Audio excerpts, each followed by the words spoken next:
الرحمن الرحیم. محترمو، په حدیث مبارک کې راځي محبوب علیه الصلاۃ والسلام مبارک فرمایي چې د محشر په هغه ورځ باندې چې په هغه سخته ورځ کې به بالکل یو سوری هم نه وي، صرف د عرش سوری به وي. نو محبوب علیه السلام مبارک فرمایي چې دغه عرش سوري د لاندې به اووه قسمه خلک چې کوم دی دا به د هغه سوري د لاندې وي. هغه کس چې هغه امام عادل یعنی عادل حکمران دا به د عرش د سوري د لاندې ولاړ وي.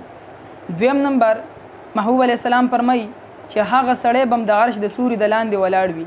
چې کوم انسان خپله نوجواني د الله تبارک وتعالی په عبادت کې تیره کړي.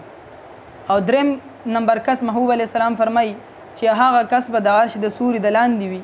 کوم کس چې خپله زندګي زیاتره حصہ په جومات کې تیری. او څلورم نمبر هغه انسان به د عرش د سوري د لاندې ولاړ وي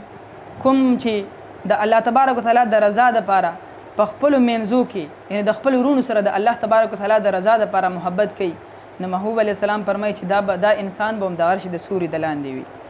او پنځم نمبر محبوب علیه السلام فرمایي چې هغه انسان به د عرش د سوري د لاندې وي کوم انسان ته چې یو زنانه د ګناه دعوت وکړي او دا ووایي چې انی اخاف الله، زه د الله تبارک وتعالی نه یریږم او هغه انکار وکړي.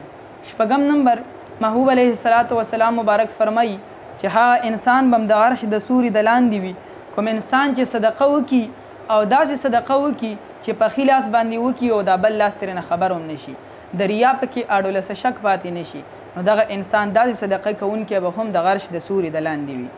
اوم نمبر محبوب کبریا صلی الله علیه وسلم مبارک فرمایي